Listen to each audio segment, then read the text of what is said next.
Salam sejahtera Malaysia, denyut nadi suara rakyat bergema di channel ini. Berita terbaru, Perlembagaan Bersatu bertentangan dengan Perlembagaan Persekutuan, kata Johari. Berita penuh, Kuala Lumpur, Yang di-Pertua Dewan Negara iaitu Tan Sri Johari Abdul mendapati arahan-arahan di bawah pasal 10.5 Perlembagaan Bersatu adalah bertentangan dengan Perlembagaan Persekutuan. Beliau berkata, Perlembagaan Bersatu telah menafikan hak 5 ahli parlimen bekas ahli parti itu sebagaimana yang termaktub mengikut Perlembagaan Persekutuan, peraturan-peraturan Majlis Mesyuarat Dewan Rakyat serta Akta Majlis Parlimen Keistimewaan dan Kuasa 1952 yang menjamin hak keistimewaan, kebebasan bercakap, berbahas dan mengundi kepada 5 ahli parlimen berkenaan. Perkara itu terkandung dalam surat yang di-Pertua Dewan Rakyat kepada Ketua WIP Bersatu Datuk Seri Roral Kiandi pada Selasa lalu bagi memberitahu mengenai keputusan terhadap notis pemakluman kekosongan kerusi 5 ahli parlimen menurut perkara 49(e Perlembagaan Persekutuan berikutan keahlian mereka dalam parti itu telah terhenti. Salinan surat itu juga turut ditujukan kepada 5 ahli parlimen berkaitan iaitu Datuk Syed Abu Hussein Hafiz, Syed Abdul Fasal Bukit Gantang, Zahari Kecil Jeli, Muhammad Azizi Abu Naim Gua Musang, Datuk Iskandar Zulkarnain Abdul Talib Kuala Kangsar dan Datuk Dr. Zulkafli Hanafi Tanjung Karang. Berkenaan dengan surat permohonan oleh Bersatu kepada kelima-lima ahli Dewan Rakyat kembali ke kerusi pembangkang di Dewan Rakyat, saya mendapati sehingga hari ini mereka masih duduk di blok pembangkang. Justru itu saya mendapati dan memutuskan bahawa tiada berlakunya kosongan kerusi di bawah perkara 49(e)(1), maafkan saya, perkara 49(e)(1) Perlembagaan Persekutuan, kata Johari menerusi surat berkenaan.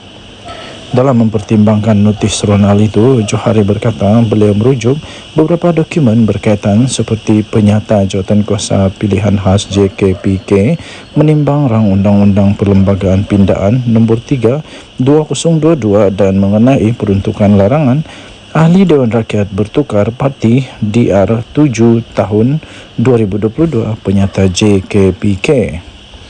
Katanya, ini termasuk penyata rasmi yang bertarikh 11 April 2022 mengenai rang Undang-Undang Perlembagaan Pindaan nombor 3 2022 dan penyata rasmi bertarikh 27 dan 28 Julai 2022 mengenai rang Undang-Undang Perlembagaan Pindaan nombor 3 2022 dan usul mengenai penyata JKPK itu, katanya.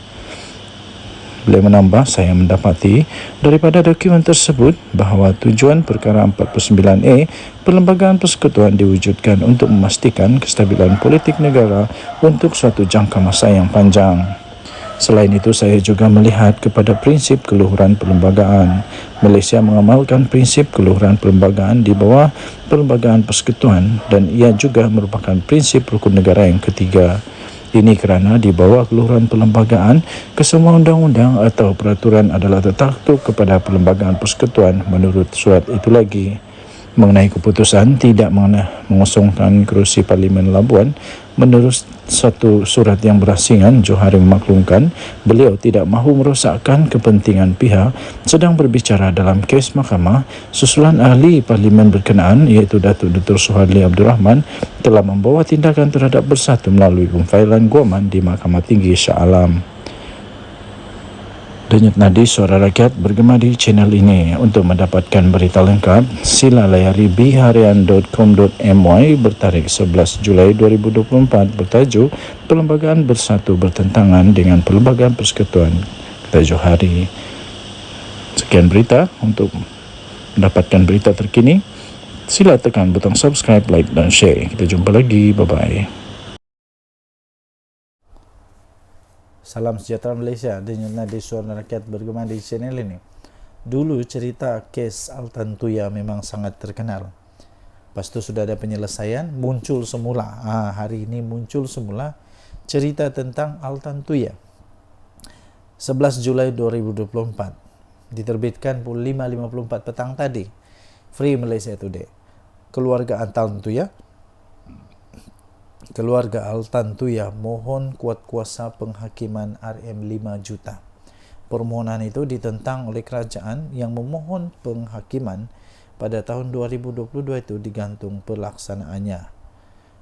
Keluarga Altan Tuya Saribu mohon penghakiman sebanyak 5 juta ringgit Malaysia dikuatkuasakan terhadap kerajaan yang didapati telah bertanggungjawab secara bersama dan berasingan dengan penganalisis politik iaitu Abdul Razak Baginda dan 2 lagi bekas anggota polis atas pembunuhan wanita itu pada 18 tahun yang lepas. Dalam permohonan yang telah difailkan bulan lepas, keluarga itu meminta Mahkamah Tinggi Shah Alam untuk mengeluarkan perakuan di bawah Seksyen 33.1 Akta Prosiding Kerajaan 1956. Mereka juga memohon untuk kerajaan membayar faedah sebanyak 4.25 juta lagi, jumlah terakruh sejak saman difailkan pada tahun 2007 dan kos RM25,000 seperti yang telah dianugerahkan oleh Hakim Perbicaraan Wazir Alam Maidin Merah pada 16 Disember 2022. Permohonan itu disokong oleh afidavit yang ditandatangani oleh Peguam Sanjit Kaur Deo. Sanjit berkata kerajaan memfailkan afidavit awal bulan ini untuk menentang permohonan itu. Kerajaan juga memfailkan permohonan menggantung pelaksanaan penghakiman sehingga permohonan penguatkuasaan selesai, katanya. Beliau berkata tindakan pelaksanaan ini juga akan dimulakan dengan Razak yang tidak memohon penggantungan penghakiman. Sanjit berkata ibu bapa Altan Tuya Saribu Setev dan Altan Setet Seg Sanja dan anaknya Mugun Sagai memfailkan permohonan itu kerana tiada kemajuan dalam perundingan penyelesaian dengan Putrajaya berhubung pembayaran jumlah yang perlu dibayar mengikut penghakiman. Kerajaan dan Razak mengaku menjalinkan hubungan dengan Altan Tuya, telah membuat rayuan terhadap kuantum dan liability. Sementara itu, keluarga Altan Tuya memfailkan rayuan balas untuk mendapatkan pampasan lebih tinggi. Altan Tuya telah ditembak di kepala di sebuah hutan di Puncak Alam sebelum mayatnya diletupkan pada tahun 2006 yang lalu. Bekas anggota polis Azilah Hadri dan Sirul Azhar Umar didapati bersalah dan dijatuhi hukuman mati atas pembunuhannya. Razak, bekas pembantu kepada Timbalan Perdana Menteri pada ketika itu, iaitu Najib Razak, didakwa telah bersubhat dengan Azilah dan Sirul tetapi dibebaskan tanpa dipanggil membela diri. Sirul yang dibebaskan daripada tahanan imigresen di Australia pada tahun lepas kini menetap di Canberra dan Azilah banduan akhir di penjara Kajang tidak mencabar saman keluarga itu.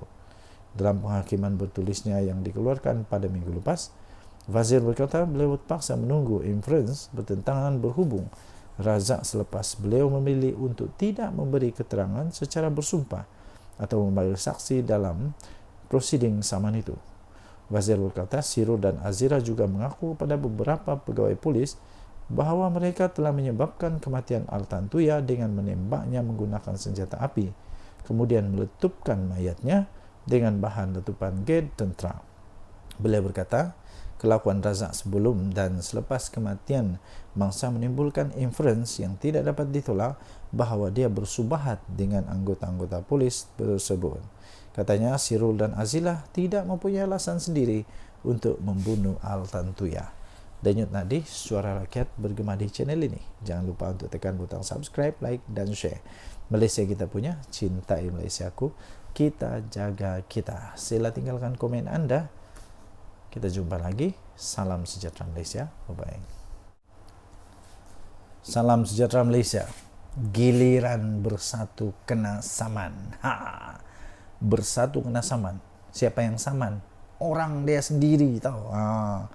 bekas orang dia sendiri, orang kanan dia sendiri.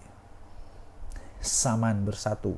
Nah, inikah kehebatan bersatu? Suhaili menyaman bersatu. Dan mohon pengisytiharan bahawa pemecatan kepada beliau itu adalah tidak sah. Ahli Parlimen Labuan ini telah memfailkan saman itu menerusi Tuan Feroz Julian pada 1 Julai lepas di Mahkamah Tinggi Shah Alam. Ahli Parlimen Labuan Suhaili Abdul Rahman disahkan telah pun memfailkan saman terhadap bersatu bagi menuntut pengisytiharan bahawa pemecatan keahlian beliau daripada parti itu adalah tidak sah dan menyalahi undang-undang. Beliau memfailkan saman itu menerusi Tuan Feroz Julian 1 Julai lepas di Mahkamah Tinggi Shah Alam dan menamakan Muhammad Suhaimi Yahya sebagai defendant. Nasib baik bukan Mehdi Yassin, ialah apa kena mengenai dengan Mehdi Yassin pula kan. Pernyataan tuntutan Suhaili itu beliau menyebut pada 2 November tahun 2023 Lembaga Berdisiplin Bersatu telah pun mengemukakan surat memaklumkan pertuduhan telah dibuat terhadap beliau atas dakwaan beliau telah melanggar artikel 22.1(f) dalam perlembagaan parti. Beliau berkata, surat itu memaklumkan bahawa satu laporan telah dibuat berhubung kenyataan akhbarnya yang menyokong Perdana Menteri Datuk Seri Anwar Ibrahim. Suhaili berkata pada 3 November tahun 2023, beliau telah menulis surat pun kepada lembaga disiplin untuk menjelaskan bahawa kenyataan itu dibuat kerana kegagalan parti untuk menyediakan dana untuk membantu rakyat di Labuan. Beliau mendakwa walaupun telah memberikan penjelasan yang munasabah, lembaga disiplin itu secara salah di sisi undang-undang dan tidak rasional yang telah memutuskan untuk menggantung keahliannya selama 6 tahun pada 7 November tahun 2023. Susulan daripada itu, Suhaili berkata beliau menyaman parti itu melalui Setiausaha Agung Bersatu sendiri, Hamzah Zainuddin, di Mahkamah Tinggi Kota Kinabalu pada 19 Disember tahun 2023. Namun kes tersebut telah dibatalkan selepas mahkamah berkenaan memutuskan ianya perlu difailkan di Mahkamah Tinggi Malaya. Pada 17 Mei lepas, Suhaili mendakwa menerima surat daripada Setiausaha Agung memaklumkan bahawa beliau telah dipecat secara automatik atas alasan telah memfailkan saman terhadap parti itu berdasarkan artikel 10.2.6 Perlembagaan Bersatu. Susulan daripada pemecatan saya itu katanya, Setiausaha Agung turut menyatakan bahawa saya bukan lagi seorang ahli parti dan oleh itu kerusi parlimen saya hendaklah dikosongkan, katanya dalam kenyataan itu. Jadi ini pening kepala sudah ni. Jadi yang penting memang rasanya Suhaili ini memang sudah hilang sabar dan sekarang dia betul-betul saman. Dia betul-betul saman bersatu. Kali ini memang betul dia marah lah. Okey, jadi inilah kehebatan bersatu, kena saman oleh ahli sendiri, bekas ahli sendiri. Dulu ahli, sekarang bekas lah. Denyut Nadi, Suara Rakyat bergema di channel ini. Bye-bye. Salam sejahtera Malaysia. Denyut Nadi, Suara Rakyat bergema di channel ini. Kalau saya bagi satu teka-teki, mungkin semua orang tahu. Satu Malaysia tahulah siapakah manusia di Malaysia ini yang dulu pernah kena saman fitnah, kalah. Lepas itu dia pergilah minta derma, minta tolong supaya dia dapat bayar saman. Siapa dia? Saya bagi clue sikit lah. Dianya bekas UMNO. Lepas tu tiba-tiba sekarang entah apa kejadiannya, Dia pula sekarang macam jadi musuh besar UMNO. Siapa dia? Papa Gomo lah. Siapa lagi? Papa Gomo sekarang nih memang bermasalah besar. Dia boleh berhadapan dengan penjara atau penjara. Dia boleh dipenjara berapa tahun? Penjara 3 tahun maksimum. Dia boleh dipenjara 3 tahun. Kesian Papa Gomo. Kalau Papa Gomo yang sekarang ini 41 tahun. Aku baru tahu rupanya aku lebih tua dari Papa Gomo. Muda lagi rupanya manusia nih, baru 41 tahun. Saya nih dah dekat 50 tahun. Wah, rupanya muda lagi Papa Gomo nih. Papa Gomo tidak fikir panjang kan tentang masa depan dia. Kalau dia kena penjara 3 tahun, dia sudah ada rekod jenayah sebagai banduan. Papa Gomo memang dia boleh dipenjara 3 tahun maksimum atau denda RM5.000 atau kedua-duanya jika sabit kesalahan. Silap-silap sudahlah kena penjara 3 tahun, kena denda lagi RM5.000. Kenapa? Kerana Papa Gomo telah didakwa dengan dakwaan apa? Apa itu? Papa Gomo telah menghasut berkaitan dengan isu pemilik KK Supermart dan N Superstores Sdn Bhd terhadap Sultan Ibrahim, yang menghadap Sultan Ibrahim. Kita tahu ceritanya. Dulu ada satu isu itu jadi isu yang panas, isu yang menjadi akhirnya sangat-sangat panas. Akhirnya yang di Pertuan Agong campur rasanya di Pertuan Agong terpaksa untuk dirayu oleh pemilik KK Supermart and Superstore Sdn Bhd ini untuk dia minta ampun, merafak sembah minta ampun.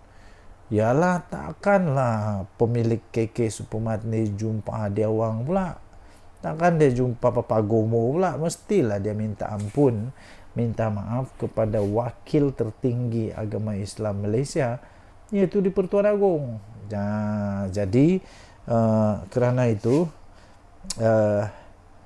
dia itu Papa Gomo didakwa menerbitkan kenyataan yang bersifat menghasut. Hairan jugalah, Papa Gomo kena. Lepas tu siapa lagi? Cikgu Brad pun kena. Siapa lagi? Entahlah siapa lagi lepas ni. Jadi anda rasa adakah Papa Gomo akan menang atau kalah? Kalau dia menang, macam mana dia boleh menang? Kalau dia kalah, kenapa dia kalah? Kalau dia kalah, yalah, kalau dia kalah dan kena denda RM5.000, mungkin Papa Gomo hanya senyum-senyum je. Senangnya RM5.000. Tapi kalau kena penjara, ambil kau akan jadi ada rekod jenayah sebagai banduan. Mungkin banduan Papa Gomo jadi banduan apa tu? Banduan hebat VIP. Dapat makan roti percuma. Denyut Nadi Suara Rakyat bergema di channel ini. Jangan lupa tekan butang subscribe, like dan share. Bye-bye. Salam sejahtera Malaysia. Denyut Nadi Suara Rakyat bergema di channel ini. Apa pula perkembangan terkini untuk Cikgu Bard yang memang terkenal sekarang ini kerana beliau dapat pelbagai cara untuk diperkenalkan. Okey, jadi banyaklah cara untuk saya perkenalkan dia, tapi salah satunya cara untuk kita mengenal dia ialah yang sekarang ini dihadapkan ke mahkamah kerana kes menghasut. Dalam banyak-banyak cara untuk kita memperkenalkan diri kepada orang, paling tak seronok adalah yang diperkenalkan kerana ada kes mahkamah. Tapi apa boleh buat? Itulah realiti dia. Ini perkembangan terbaru untuk kes hasutan. Kes hasutan Cikgu Bard 26 November ini. Badrul Hisham Saharin berdepan pertuduhan menghasut yang akan merosakkan nama baik yang di Pertuan Agong Sultan Ibrahim di Facebook. paling hebat lah, ini pengenalan paling hebat. Sudahlah, kalau diperkenalkan Che Gubard yang didakwa di mahkamah kerana menghasut, paling hebat lagi, tahu tak siapa? Kamu tahukah siapa yang dia hasut? Yang dia cuba untuk hasut, yang dia didakwa cuba untuk hasut adalah yang di Pertuan Agong. Waduh, macam mana lah ada manusia begini nih. Tapi masih belum ada keputusan. Cuma pada 26 November ini kita dengarlah perbicaraan kes Badrul Hisham atau Che Gubard yang berdepan pertuduhan telah menghasut yang akan merosakkan nama baik siapa? Yang di Pertuan Agong. Hairan jugalah, sejak kebelakangan ni banyak sungguh manusia di Malaysia ni yang memang seolah-olah sudah lupa. Sudah lupa bahawa kita menganggap raja-raja kita ni berdaulat. Tapi sekarang bukan main lagi. Siap ada kena dakwa hasutan, menghasut di Pertuan Agong lagi di mahkamah.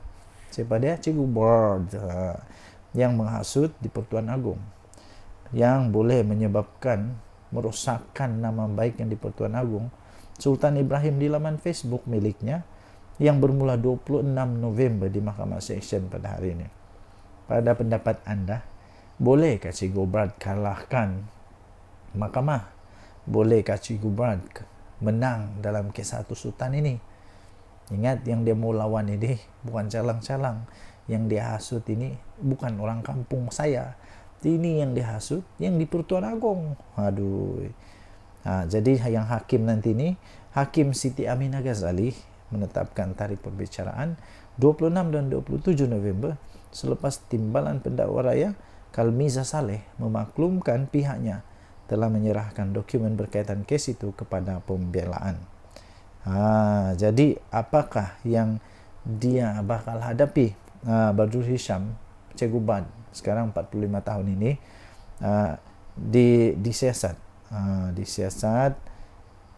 apa itu menghasut lepas mengikut perenggan, boleh dihukum di bawah Seksyen 4/1 akta yang sama, yaitu Akta Hasutan 1948, yang membawa hukuman maksimum penjara 3 tahun. 3 tahun. Maksimum penjara 3 tahun atau denda RM5.000 atau kedua-duanya jika sabit kesalahan. Bertambah lagi lah koleksi nanti. Beliau juga berdepan pertuduhan mengeluarkan fitnah. Dua nih. Fitnah, kenyataan fitnah yang merosakkan nama baik yang di Pertuan Agong. Jadi dia boleh, untuk fitnah ini dia boleh dihukum penjara maksimum 2 tahun atau denda atau kedua-duanya sekali jika sabit kesalahan. Tuan-tuan dan puan-puan yang dihormati sekalian, apakah nasib Che Gubard ini? Terlajak perahu boleh diundur, terlajak kata badan binasa. Masalahnya yang dilajak ini bukan calang-calang, bukan orang biasa. Ini yang kita junjung tinggi nih, raja kita, apalagi yang di Pertuan Agong pula tuh. Denyut Nadi Suara Rakyat bergema di channel ini. Jangan lupa tinggalkan komen anda. Apa pendapat anda? Adakah Che Gubard ini akan masuk penjara atau tidak? Kita tengoklah nanti. Bye.